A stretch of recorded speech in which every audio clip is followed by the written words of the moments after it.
the President of the Republic of Korea.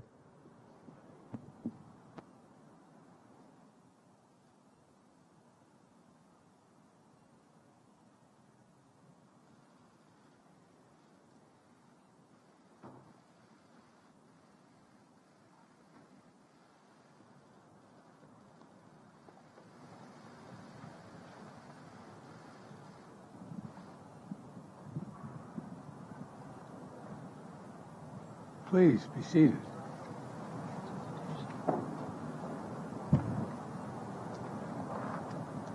Well, Mr. President, it's good to see you again, my friend. We've met several times over the last year, and each time we have deepened our nation's partnership, and for the benefit, I think, of both our peoples. Today's no exception. Our nation's relationship has been a great success story.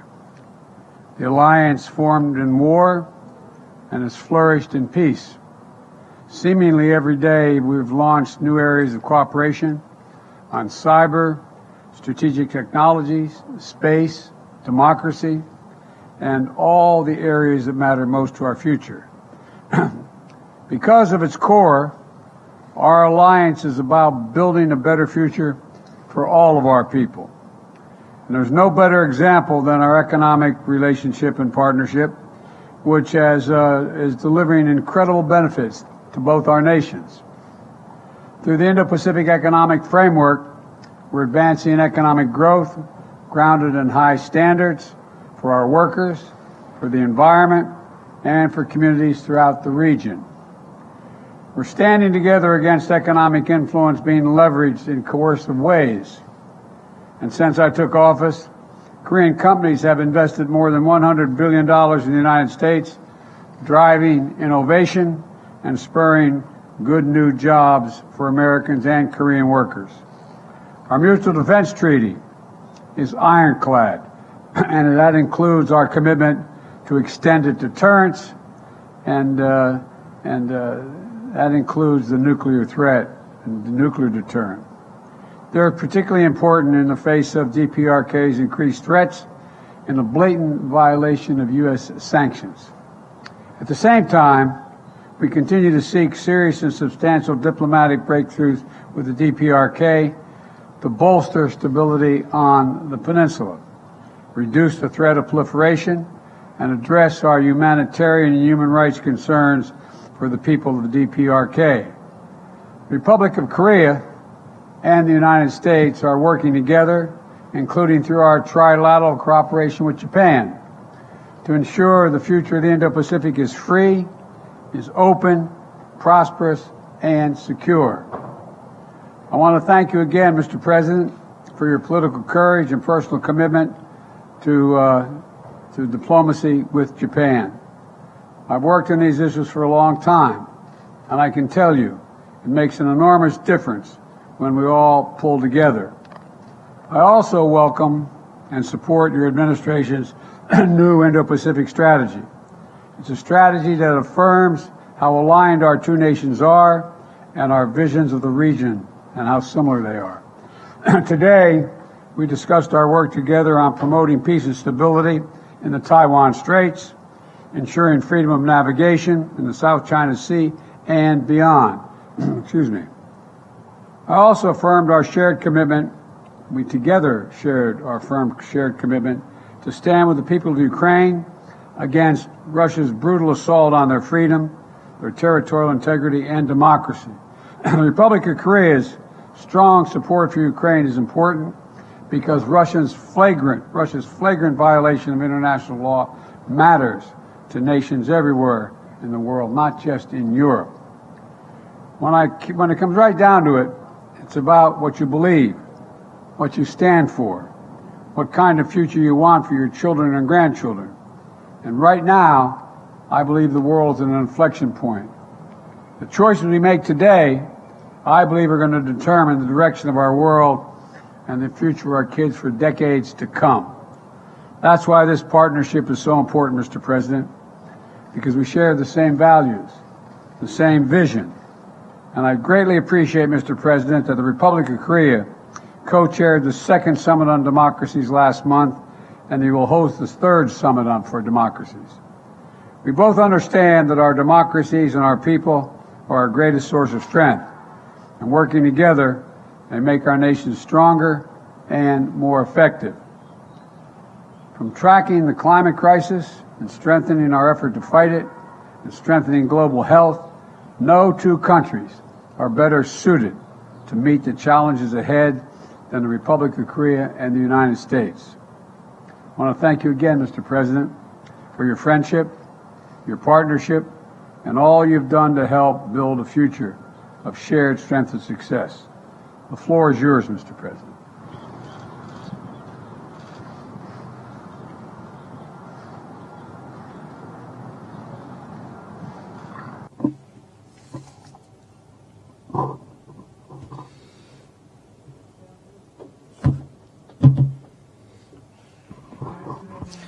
President Biden, thank you for your special and warm hospitality. I am very pleased to be making a state visit to the United States during this meaningful year that marks the 70th anniversary of the ROK-US alliance. Our two countries have overcome challenges and crises during the past 70 years based on the deep roots of freedom and democracy, building a value alliance that is strong, resilient, and sustainable. We are now being threatened by an unprecedented polycrisis. The ROK-US alliance is jointly overcoming this crisis, also coming from North Korea, as a righteous alliance that contributes to world peace and prosperity. We will further expand the depth and denotation of the ROK-US Global Comprehensive Strategic Partnership and march forward to the future. Today, President Biden and myself engaged in constructive dialogue to discuss ways to materialize this shared vision. The outcome of our dialogue is well outlined in the joint statement adopted today. The first key outcome is extended deterrence. Sustainable peace on the Korean Peninsula does not happen automatically. Our two leaders have decided to significantly strengthen extended deterrence of our two countries against North Korea's nuclear and missile threats so that we can achieve peace through the superiority of overwhelming forces and not a false peace based on the goodwill of the other side. Such a will and commitment is captured in the Washington Declaration. President Biden has reaffirmed his ironclad commitment to extended deterrence towards the Republic of Korea. Our two countries have agreed to immediate bilateral presidential consultations in the event of North Korea's nuclear attack and promise to respond swiftly, overwhelmingly, and decisively using the full force of the alliance, including the United States nuclear weapons. Our two countries have agreed to establish a nuclear consultative group to map out a specific plan to operate the new extended deterrence system. Now, our two countries will share information on nuclear and strategic weapon operations plans in response to North Korea's provocations and have regular consultations on ways to plan and execute joint operations that combine Korea's state-of-the-art conventional forces with the U.S.'s nuclear capabilities, the results of which will be reported to the leaders of our two countries on a regular basis.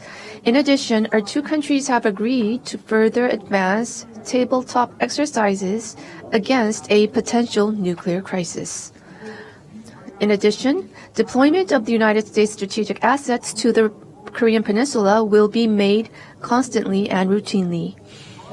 President Biden and I will continue to cooperate to strengthen extended deterrence between our two countries based on our historical and concrete agreement reached during our summit. Second, our two leaders have agreed to further strengthen the strategic partnership in economic security, which is directly related to the national economies of our two countries. President Biden and I welcomed the expansion of our firm's bilateral mutual investment in advanced technology, including semiconductors, electric vehicles, and batteries. President Biden has said that no special support and considerations will be spared for Korean companies' investment and business activities in particular. We have agreed to consult and coordinate closely so that the U.S. Inflation Reduction Act and the CHIPS and Science Act can further strengthen supply chain cooperations between the two countries in advanced technology. Furthermore, we plan on ramping up partnerships in cutting-edge technology. We have agreed to establish a dialogue for next-generation emerging and core technology between the U.S. National Security Council and the Korea Office of National Security pertaining to chips, batteries, biotechnology, quantum science, and other cutting-edge technologies with the aim of promoting joint R&D and experts exchange. We have also adopted a separate joint statement for strengthening cooperation in the rapidly emerging quantum science and technology domain. President Biden and I have also agreed to get the ball rolling on discussions about expanding our alliance into cyber and space by applying the Mutual Defense Treaty in cyberspace and space as well. We have also agreed that the strategic cybersecurity cooperation framework adopted this time around will serve as the foundation on which we address cyber threats together and boost cooperation in information sharing, collection, and analysis. Space is another area that shows great promise for cooperation between our two countries. During my time here, I was able to visit the NASA Goddard Space Center. President Biden welcomed the establishment of CASA, and we have agreed to promote cooperation between CASA and NASA. We have also agreed to accelerate discussions on reaching a reciprocal defense procurement agreement, which is equivalent to an FTA in terms of national defense. Meanwhile, President Biden and I have agreed to promote exchange between the future generations of our two countries. To this end, we have launched the U.S. ROK Special Exchange Initiative for Youths. In celebration of the 70th anniversary of the ROK-U.S. Alliance this year, our two countries plan to invest a total of $60 million to support exchanges between 2,023 youths majoring in STEM, humanities, and social sciences. This also includes the largest Fulbright program to date, which will provide scholarships for 200 students. Last but not least, President Biden and I have agreed that South Korea and the United States, as key partners in achieving stability and building peace in the Indo-Pacific region, will put our heads together as we implement our Indo-Pacific strategies to strengthen our cooperation in addressing regional and global challenges. In particular, President Biden expressed strong support for efforts made by the Korean government to normalize Korea-Japan relations. And we have agreed to continue our efforts in strengthening Korea-U.S.-Japan trilateral cooperation. Furthermore, we reaffirmed that the use of force to take the lives of innocent people, an example of which would be Russia's invasion of Ukraine, can in no circumstances whatsoever be justified. In that sense, we agreed to continue our cooperation and efforts alongside the international community to support Ukraine. During this meeting, we also discussed plans through which our two countries can take a leadership role in addressing global challenges such as climate change, international development, and energy and food security. I am delighted that through today's meeting, we've opened up a new chapter for the next 70 years of the ROK-U.S. Alliance.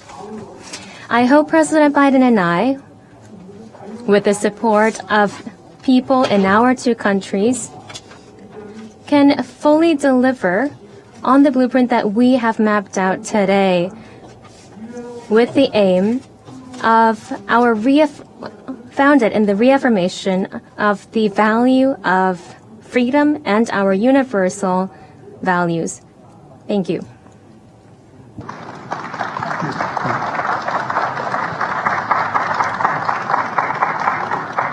Now we're going to take some questions. The first question is from Courtney of the Los Angeles Times. Thank you, Mr. President. Your top economic priority has been to build up U.S. domestic manufacturing in competition with China. But your rules against expanding chip manufacturing in China is hurting South Korean companies that rely heavily on Beijing. Are you damaging a key ally in the competition with China to help your domestic politics ahead of the election? And one for President Yoon. There have been concerns since last year that North Korea will soon be conducting its 7th nuclear test amid growing domestic support in your country for your own nuclear weapons. Meanwhile, Russia has suggested it could send its latest weapons to North Korea if South Korea sends lethal aid to Ukraine. How do you seek to manage the North Korea risk amid obligations to Ukraine and NATO? Thank you. Let me respond to your question first. My desire to increase U.S. manufacturing and jobs in America is not about China. I'm not concerned about China. Remember, America invented the semiconductor. We invented it. We used to have 40% of the market. And we decided that what we're going to do over the past, I don't know how many decades, we decided that it was going to be cheaper to export jobs and import product. And along came the pandemic. And the pandemic taught us that we used to have, as I said, 40% of the market just some years ago. Now it's down to 10%. And again, we invented the supercomputer. So I decided to go out and see what we could do to increase our hold on the market once again. And so what I did was I went around the country, as well as in addition to passing the Chips and Science Act, I, in fact, visited countries around the world. And 2 significant South Korean companies decided they were going to invest billions of dollars in chip manufacturing in the United States. It wasn't designed to hurt China. It was designed so we didn't have to worry about whether or not we had access to semiconductors. For example, during the pandemic, what happened was all of a sudden everybody started to learn the phrase supply chain. A year ago, no one knew what the hell everybody was talking about when he said supply chain. But now they all know. And we lost access to these semiconductors, in which new automobiles in the United States need 30,000 of them just to build a new automobile. And we didn't have them. So we started to invest here.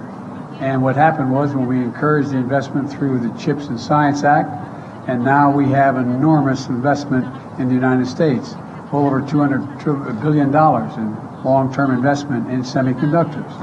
And we're rebuilding the economy of the United States with those semiconductors. It's not designed to hurt China. The only thing I did say with regard to China, there are certain extremely sophisticated semiconductors that we have built that are useful for nuclear and or other weapon systems. Those we are not selling. We're not exporting to China or anyone else. And so that's the context in which this has all occurred.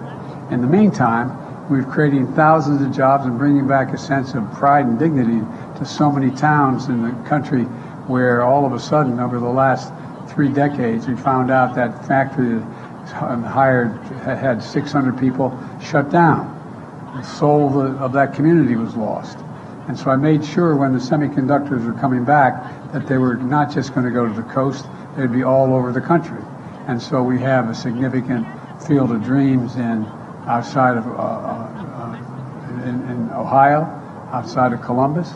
We're in Texas, we're in Arizona, anyway, they're all over the country. So it's not viewed to hurt anyone else. We are providing access to those semiconductors. We're a supply chain you can count on. But we are not going to sit back and be in a position where we don't have access to those semiconductors. We are not going to be a place where we're the end of that line. We're the beginning of it. And it's generating significant economic growth in America and not hurting anybody. And by the way, it's creating jobs in South Korea. It's creating jobs in South Korea, not just with SK, but anyway, with Samsung and other industries. So I think it's a win-win.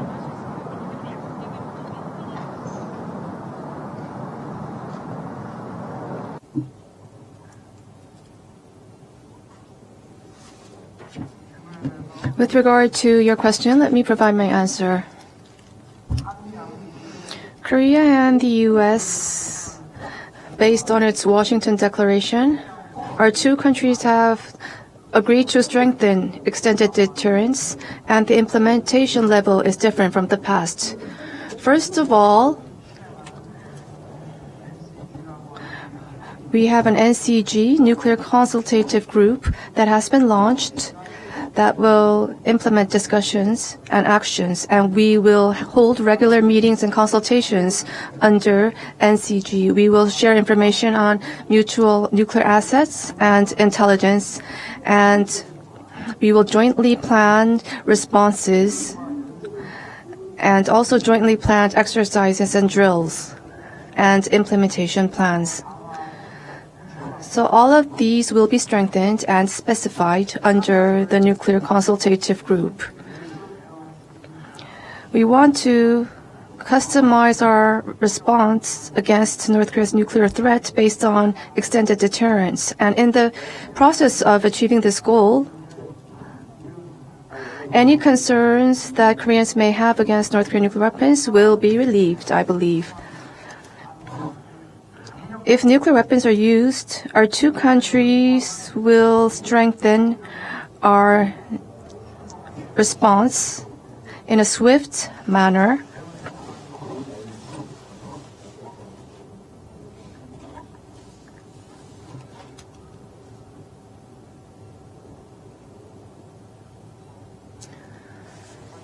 Any further questions to me? Please.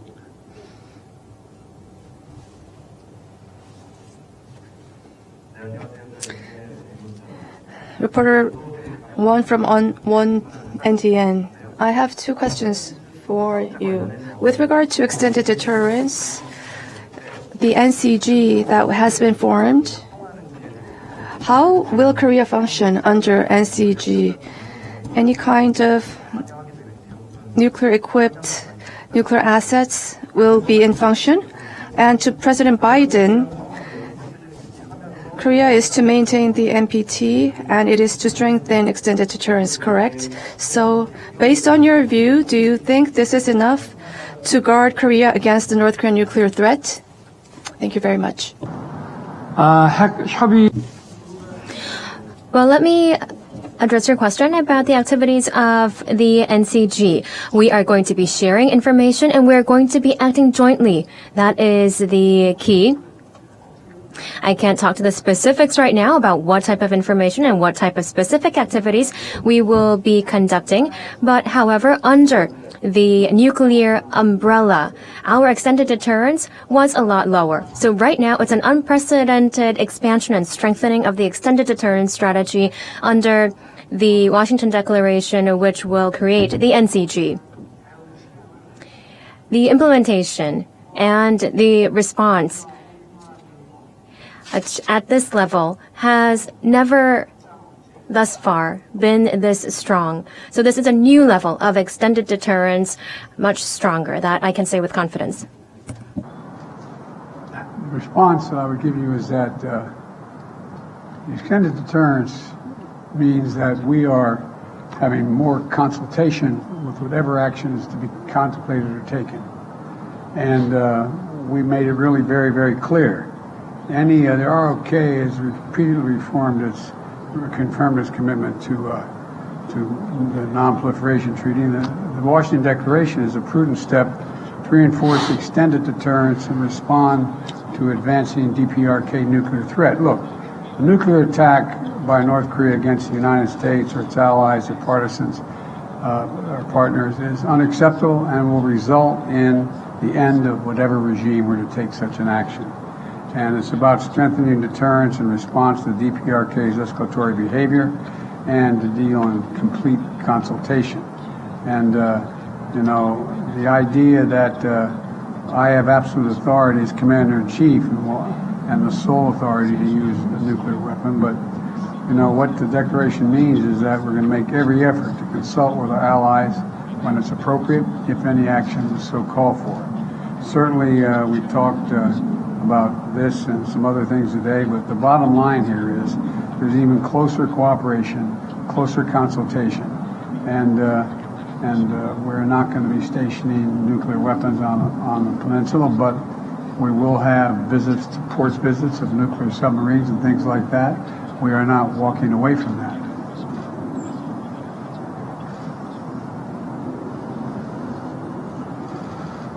I turn to ask a question. I think the next question is Mary Bruce, ABC. Thank you, Mr. President. You recently launched your re-election campaign. You've said questions about your age are legitimate, and your response is always, just watch me. But the country is watching, and recent polling shows that 70% of Americans, including a majority of Democrats, believe you shouldn't run again. What do you say to them? What do you say to those Americans who are watching and aren't convinced? You've said you can beat Trump again. Do you think you're the only one? I may not be the only one, but I know him well, and I know the danger he presents to our democracy, and we've been down this road before. And with regard to age, you know, and polling data, I noticed the polling data I keep hearing about is that I'm between 42 and 46% favorable rating, et cetera. And but everybody running for re-election in this time has been in the same position. There's nothing new about that. You're making it sound like Biden's really underwater. Number one. Number two, when the same polling data asks whether they think what kind of job I've done, it gets overwhelmingly positive results. From 58% thinking everything from the CHIPS Act and all the things we've done. You know, we've created, like I said, we've created 12 million new jobs. We've created 800,000 manufacturing jobs. We have economic growth moving. We're in a situation where the climate, we've invested more money and more help in dealing with the climate crisis than any nation in the world. And so things are moving. And the reason I'm running again is there's a job to finish. The other thing is that, look, you know, think about what I inherited when I got elected. I inherited a nation in overwhelming debt at the time, number one, in the hole for the 4 years that he was president. I inherited a nation that had a serious loss of credibility around the world as America first. And, you know, the first meeting I attended the G7, I said, America's back. And one of the world leaders looked and said, for how long? For how long? There's a great concern about the United States being able to lead the free world. And we're doing that again. And those same polls you look at, you take a look at the polls, they're saying whether I pull together NATO and the European Union as well as Asian partners, I think we have. But there's more to do. And with regard to age, I can't even say, I guess how old I am, I can't even say the number. It doesn't register with me. And but the only thing I can say is that one of the things that people are going to find out is they're going to see a race and they're going to judge whether or not I have it or don't have it. I respect them taking a hard look at it. I take a hard look at it as well. I took a hard look at it before I decided to run. And I feel good. I feel excited about the prospects. And I think we're on the verge of really turning the corner in a way we haven't in a long time. I know you're tired of hearing me say we're at an inflection point. Well, we really are. What happens in the next 2, 3, 4 years is going to determine what the next 3, 4 decades look like. And I have never been more optimistic in my life about the possibilities of the United States. To be clear, though, you just said, I know him well. Did Donald Trump's decision to run affect yours? Would you be running if he wasn't? Yeah, I think I still would be running if he wasn't. I do know him well. He's not hard to know, as you know. You know him well, too. The question is whether or not, look, there's more to finish the job. We have an opportunity to put ourselves in a position where we are economically and politically secure for a long time. Look, we continue to have, and now you don't like me hear me saying it, there's still a contest between autocracies and democracies. And we're the leading democracy in the world. And it's something I know a fair amount about, something I care about, and something that I have found a willingness of an awful lot of our allies and friends to follow. So I think that, we have to finish the job and nail it down.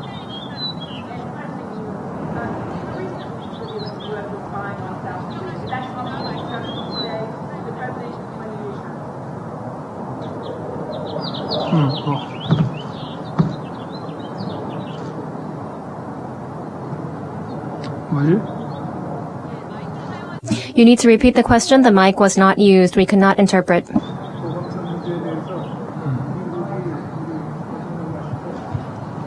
They need to repeat the question. Please use the microphone. We cannot provide interpretation if you do not use the microphone. My apologies. Thank you. Did the recent leaks revealing that the U.S. was spying on South Korea come up at all in your discussions? And did President Biden provide you any assurances?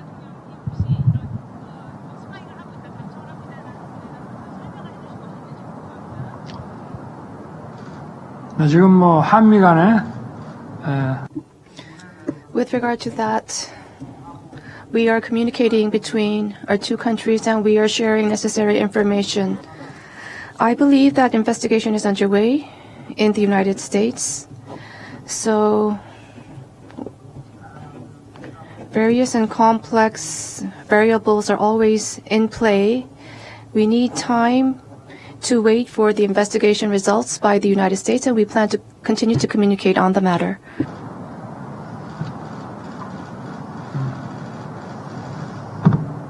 This will be the last question. 질문 주셔서 감사합니다. I'm from Financial News. My name is Kim Hak-jae.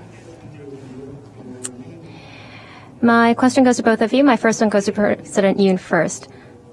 During this state visit, you've said that the alliance has strengthened to cutting-edge industries, to cutting-edge science, and also investments in businesses have been some of the outcomes. These are some positives. However, to each individual of the public, how will this have a long-term impact? What will be the direct benefits felt? And to President Biden.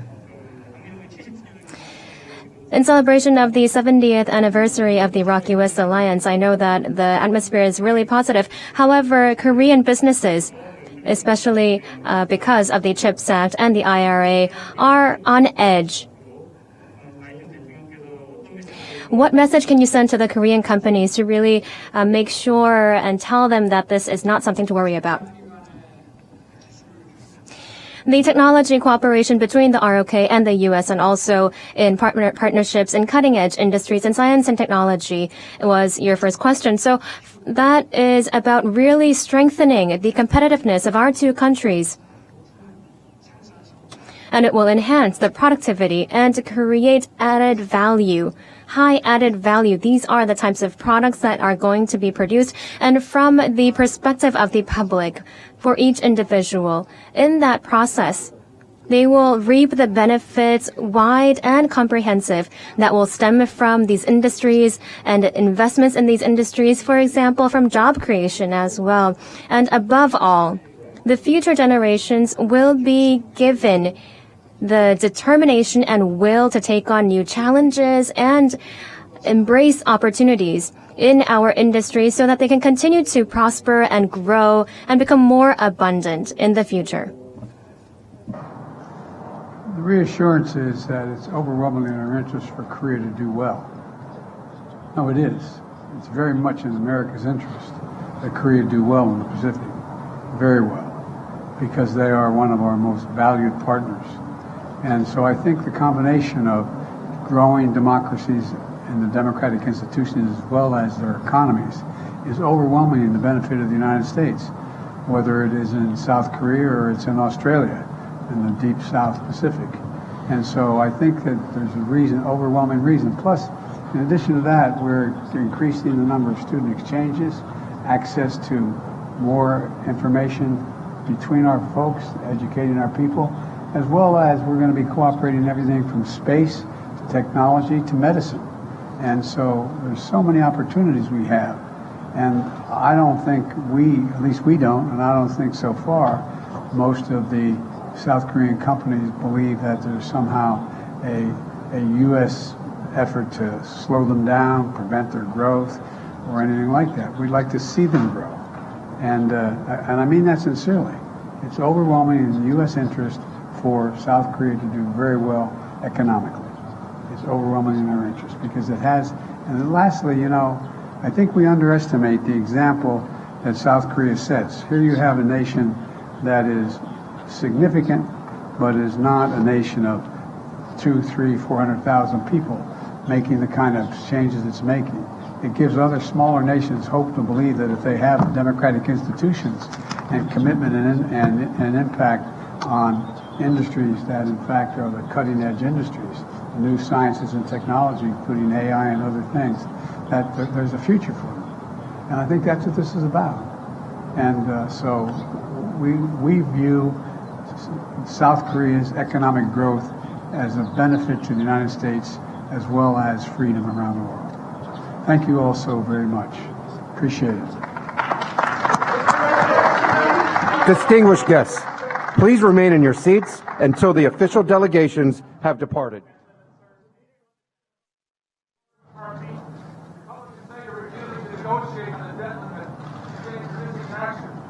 They haven't figured out the debt limit yet. Thank you.